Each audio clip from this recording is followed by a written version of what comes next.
Hello दोस्तों, आप सभी का स्वागत है आज की इस क्लास में। आज हम अपने यूपी जीके की प्रैक्टिस सेट नंबर 24 पर आ चुके हैं। ऑलरेडी आप लोगों को 23 प्रैक्टिस सेट हमने कराया हुआ है।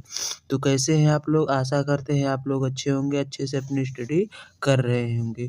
तो चलिए बिना किसी देरी के क्लास में आगे बढ़ते हैं। आपसे रिक्वेस्ट है कि क्लास में अंत तक बने रहिएगा। आपको बहुत ही महत्वपूर्ण प्रश्न इस क्लास में देखने को मिलने वाले हैं। तो चलिए हम अपने पहले महत्वपूर्ण प्रश्न की तरफ बढ़ते हैं। आज का हमारा पहला प्रश्न है कि जो है उत्तर प्रदेश विधानसभा की कुल कितनी सीटों की संख्या कितनी है? क्या 400, 403, 404 या फिर 405? तो उत्तर प्रदेश विधानसभा में सीटों की संख्या की बात करें तो 403 सीटें उत्तर प्रदेश विधानसभा में है। इसी के साथ अगले प्रश्न में बढ़ते हैं। तो आज का हमारा अगला प्रश्न है उत्तर प्रदेश विधान परिषद में कुल सीटों की संख्या कितनी है? क्या 80 है, 90 है, 100 है या फिर 108 है? तो उत्तर प्रदेश विधान परिषद की सीटों की संख्या कुल 100 है। वही बात करें 80 तो 80 लोकसभा सीटों की है। इसी के साथ आज के अगले प्रश्न में बढ़ते हैं। तो आज का अगला प्रश्न हमारा है कि उत्तर प्रदेश में किस जिले में सर्वाधिक वन क्षेत्र पाया जाता है? क्या लखीमपुर खीरी, सोनभद्र, पीलीभीत या फिर मिर्जापुर? सर्वाधिक वन की बात करें तो सोनभद्र जिले में सर्वाधिक वन पाए जाते हैं। और सबसे कम वन की बात करें तो आप लोग कमेंट में बताइएगा। इसी के साथ आज के अगले प्रश्न में बढ़ते हैं। तो आज का अगला प्रश्न हमारा है कि उत्तर प्रदेश के किस जिले में न्यूनतम वन जो है क्षेत्र रिकॉर्ड किया गया है? क्या वो संत रविदास नगर, भदोही में, मऊ में, देवरिया में या फिर मैनपुर में? तो सबसे कम वन किस जिले में रिकॉर्ड किया गया है?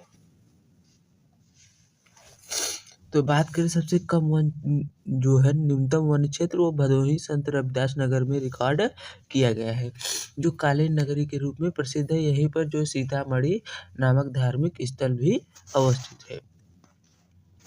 इसी के साथ आज के अगले प्रश्न में बढ़ते हैं। तो आज का अगला प्रश्न हमारा है कि उत्तर प्रदेश विधानसभा के प्रथम अध्यक्ष कौन थे? तो उत्तर प्रदेश विधानसभा के प्रथम अध्यक्ष की बात करें राजश्री पुरुषोत्तम दास टंडन थे, मदन मोहन वर्मा थे, आत्माराम गोविंद खेरे थे या फिर केसरी नाथ त्रिपाठी थे? बात करें उत्तर प्रदेश विधानसभा के प्रथम अध्यक्ष की तो राजश्री पुरुषोत्तम दास टंडन जी जो थे वो उत्तर प्रदेश विधानसभा के प्रथम अध्यक्ष थे। इसी के साथ आज के अगले प्रश्न में बढ़ते हैं। तो अगला प्रश्न हमारा है उत्तर प्रदेश में कौन सा जिला जो है वो 4 राज्यों की सीमाओं को स्पर्श करता है? तो सहारनपुर, ललितपुर, सोनभद्र या फिर बांदा? 4 राज्यों की सीमाओं को स्पर्श करने वाला एकमात्र जिला सोनभद्र है। इसी के साथ अगले प्रश्न में बढ़ते हैं। तो आज का अगला प्रश्न हमारा है कि गोस्वामी तुलसीदास जी का जन्म उत्तर प्रदेश के किस स्थान पर हुआ था? गोस्वामी तुलसीदास के जन्म की बात करें तो क्या कासगंज पटियाली में हुआ था, चित्रकूट राजापुर में हुआ था, अयोध्या में या फिर वाराणसी में? तो गोस्वामी तुलसीदास जी का जन्म जो है वो कहाँ पर हुआ था? तो तुलसीदास जी का जन्म की बात करें तो तुलसीदास जी का जन्म कहाँ पर हुआ था? तो कुछ लोग कासगंज पटियाली मानते हैं और कहीं-कहीं पर वाराणसी भी देखने को मिलता है। और राजापुर में चित्रकूट में इनकी जो है मृत्यु हुई थी। इसी के साथ आज के अगले प्रश्न पे बढ़ते हैं। तो अगला प्रश्न हमारा है कि केंद्रीय पक्षी अनुसंधान संस्थान जो है उत्तर प्रदेश में कहाँ पर अवस्थित है? केंद्रीय पक्षी अनुसंधान संस्थान की बात करें तो क्या बरेली, इज्जतनगर में, लखनऊ में, कानपुर या फिर मेरठ में? तो केंद्रीय पक्षी अनुसंधान संस्थान की बात करें तो बरेली, इज्जतनगर में केंद्रीय पक्षी अनुसंधान संस्थान अवस्थित है। इसी के साथ आज के अगले प्रश्न में बढ़ते हैं। तो आज का अगला प्रश्न हमारा है कि भारतीय दलहन अनुसंधान संस्थान कहाँ पर अवस्थित है? लखनऊ में, प्रयागराज, कानपुर, कल्याण नगर या फिर वाराणसी में? तो भारतीय दलहन अनुसंधान संस्थान की बात करें तो कहाँ पर है? कानपुर, कल्याणपुर में जो है भारतीय दलहन अनुसंधान संस्थान अवस्थित है। इसी के साथ आज के अगले प्रश्न में बढ़ते हैं। तो आज का अगला प्रश्न हमारा है कि स्वतंत्र उत्तर प्रदेश के प्रथम मुख्यमंत्री का चौधरी चरण सिंह थे, गोविंद वल्लभ पंत थे, सुचेता कृपलानी थे या फिर विश्वनाथ प्रताप सिंह थे? तो बात करें स्वतंत्र उत्तर प्रदेश के प्रथम मुख्यमंत्री के तो कौन थे? गोविंद वल्लभ पंत जी जो थे वो स्वतंत्र उत्तर प्रदेश के पहले मुख्यमंत्री थे। सुचेता कृपलानी पहली महिला मुख्यमंत्री थी। इसी के साथ आज के अगले प्रश्न में बढ़ते हैं। आज का हमारा अगला प्रश्न है कि गुरु गोविंद सिंह स्पोर्ट कॉलेज जो है उत्तर प्रदेश में कहाँ पर अवस्थित है? आगरा में, लखनऊ में, वाराणसी में फिर मेरठ में? तो गुरु गोविंद सिंह स्पोर्ट कॉलेज की बात करें तो कहाँ पर अवस्थित है? तो आगरा में अवस्थित है। इसी के साथ आज के अगले प्रश्न में बढ़ते हैं। अगला प्रश्न हमारा है कि आर्यभट्ट नक्षत्रशाला उत्तर प्रदेश के किस जिले में अवस्थित है? रामपुर में, लखनऊ में, प्रयागराज में या फिर गोरखपुर में? तो आर्यभट्ट नक्षत्रशाला की बात करें तो रामपुर में अवस्थित है, लखनऊ में इंदिरा गांधी नक्षत्रशाला अवस्थित है।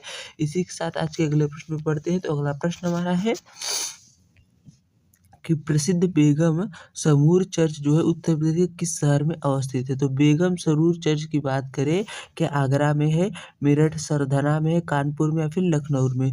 तो प्रसिद्ध बेगम सरूर चर्च की बात करें तो मेरठ सरधना में जो है अवस्थित है। इसी के साथ आज के अगले प्रश्न में बढ़ते हैं। तो अगला प्रश्न हमारा है कि उत्तर प्रदेश में गौ सेवा आयोग की स्थापना किस वर्ष में हुई थी? तो उत्तर प्रदेश में गौ सेवा क्या 1995, 1999, सन 2002 या फिर सन 2005 में? तो गौ सेवा की बात करें तो गौ सेवा की स्थापना जो है सन 1995 में किया गया था। इसी के साथ आगे अगले प्रश्न में बढ़ते हैं। तो अगला प्रश्न हमारा है कि प्रसिद्ध रामपुर स्थित जो रजा लाइब्रेरी है की स्थापना किसने की थी? तो रजा लाइब्रेरी नवाब फैजुद्दौला खान ने, नवाब रजा अली खान ने, नवाब यूसुफ अली खान ने या फिर अकबर द्वितीय ने? तो बात करें रजा लाइब्रेरी की स्थापना की थी, रजा लाइब्रेरी की स्थापना नवाब फैजुद्दौला खान ने किया था। तो अगले प्रश्न में बढ़ते हैं। तो आज का हमारा अगला, इसी के साथ अगले प्रश्न में बढ़ते हैं। तो अगला प्रश्न हमारा है कि उत्तर प्रदेश अल्पसंख्यक आयोग का गठन किस वर्ष में किया गया था? तो उत्तर प्रदेश अल्पसंख्यक वर्ग की बात करें 1991, 1994, 1996 या फिर सन 2000 में? तो उत्तर प्रदेश अल्पसंख्यक आयोग की गठन जो है सन 1996 में किया गया था। कब किया गया था? सन 1996 में। इसी के साथ आज के अगले प्रश्न में बढ़ते हैं। तो अगला प्रश्न हमारा है कि चौधरी चरण सिंह विश्वविद्यालय जो है उत्तर प्रदेश में कहाँ पर अवस्थित है? लखनऊ में, मेरठ में, मुजफ्फरनगर या फिर बुलंदशहर? चौधरी चरण सिंह विश्वविद्यालय की बात करें तो मेरठ में अवस्थित है। कहाँ पर है?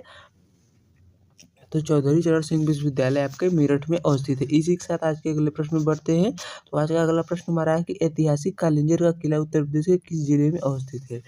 क्या झांसी में, बांदा में, महोबा में या फिर ललितपुर में? तो कालिंजर के किले की बात करें तो उत्तर प्रदेश का जो कालिंजर का किला है वो झांसी में अवस्थित है। इसी के साथ आज के अगले प्रश्न में बढ़ते हैं। अगला प्रश्न हमारा है कि चौकिया देवी मंदिर जो है उत्तर प्रदेश के किस शहर में स्थित है? वाराणसी में, जौनपुर में, प्रयागराज में, फिर मिर्जापुर में?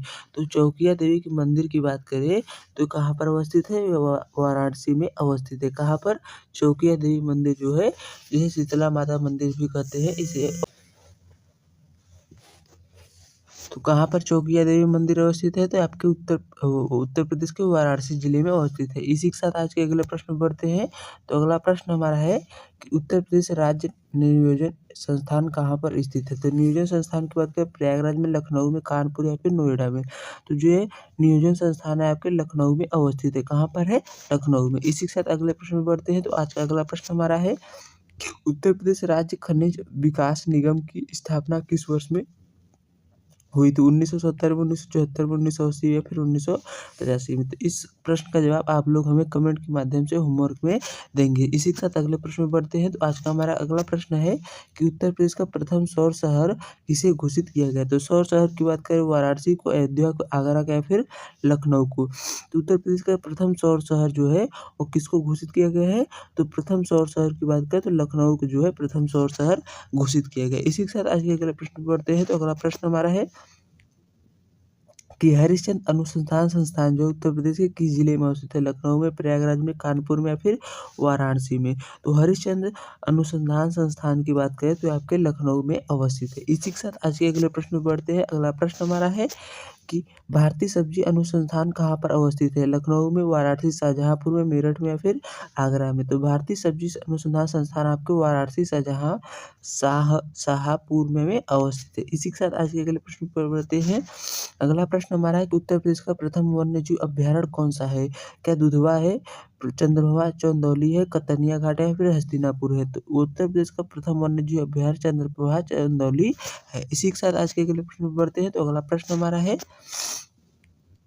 कि सुगंध व स्वाद विकास केंद्र उत्तर प्रदेश के किस जिले में अवस्थित है? लखनऊ में, कन्नौज में, अलीगढ़ या फिर जौनपुर में? तो सुगंध एवं स्वाद विकास केंद्र आपके कन्नौज में अवस्थित है, जो कन्नौज इत्र नगरी के रूप में भी प्रसिद्ध है। इसी के साथ आज के अगले प्रश्न में बढ़ते हैं।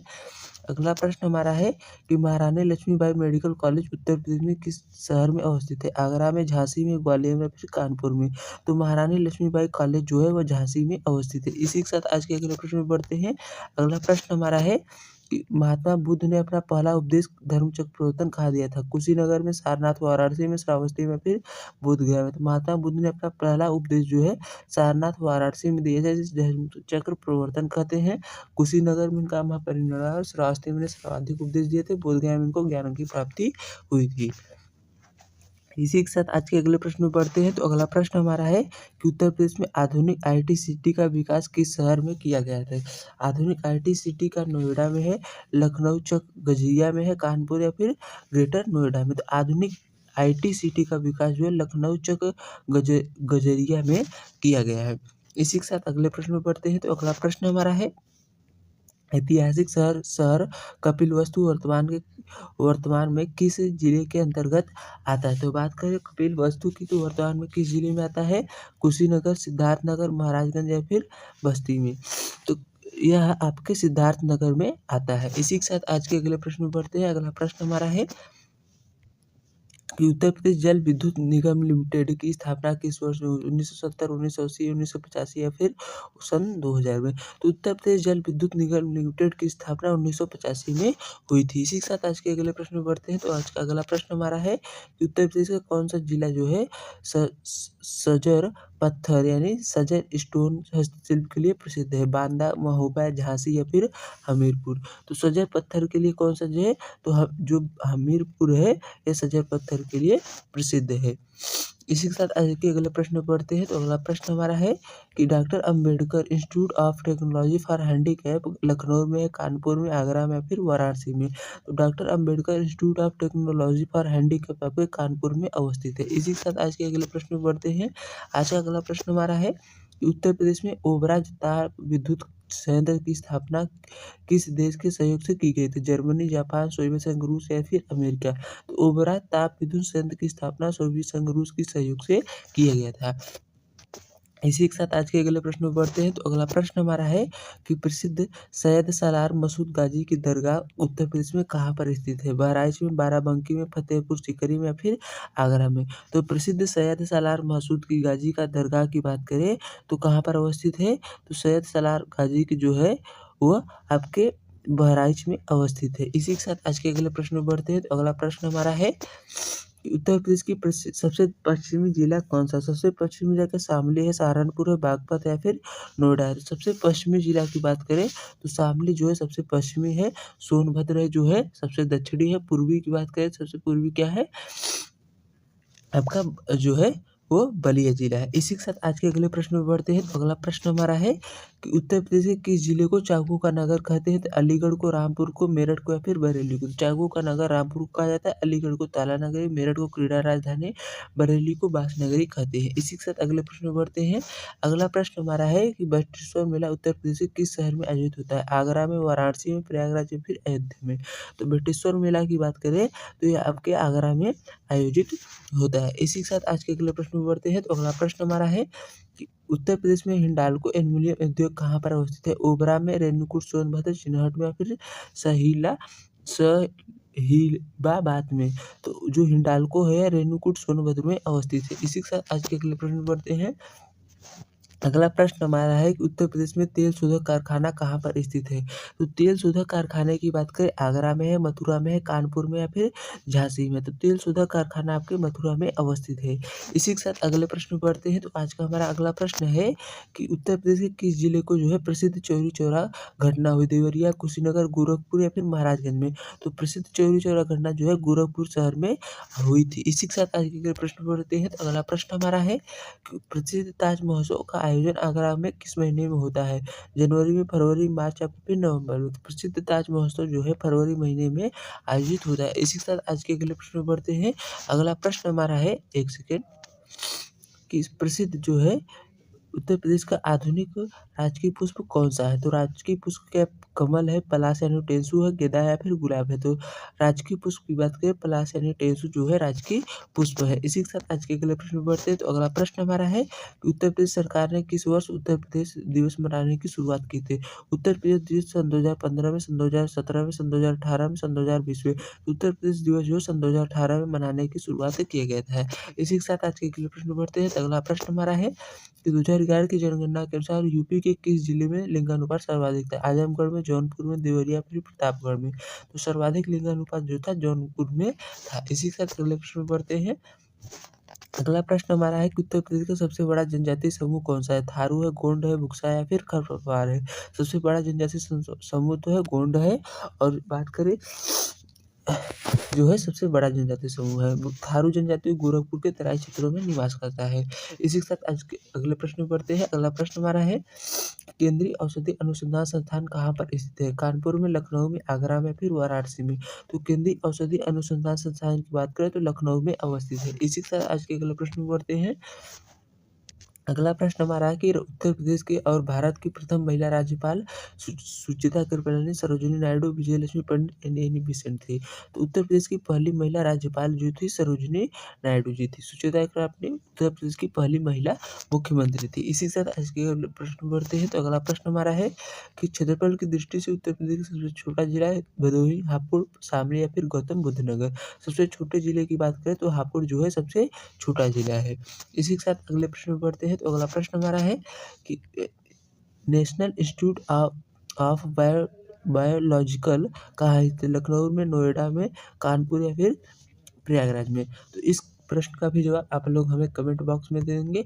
आगे से जो है आप लोगों को अब 20 लगभग 20 प्रश्न जो है वो यूपी जीके के टॉप इसी सीरीज में चलती रहेंगी, क्योंकि 50 प्रश्न जो है उनको अब ले आना थोड़ा मुश्किल हो रहा है, क्योंकि और क्लासेस है। इसलिए आप लोगों को अब बस टॉप 20 क्वेश्चन ही मिक्स होकर के सभी टॉपिक से वो दिया जाएगा। तो चलिए मिलते हैं किसी नेक्स्ट क्लास में। तब तक के लिए अपना ध्यान रखिए, और क्लास अच्छी लगी तो अपने फ्रेंड को शेयर करिए और हमें अधिक से अधिक सपोर्ट करिए। आज के लिए बस इतना ही। जय हिंद, जय भारत।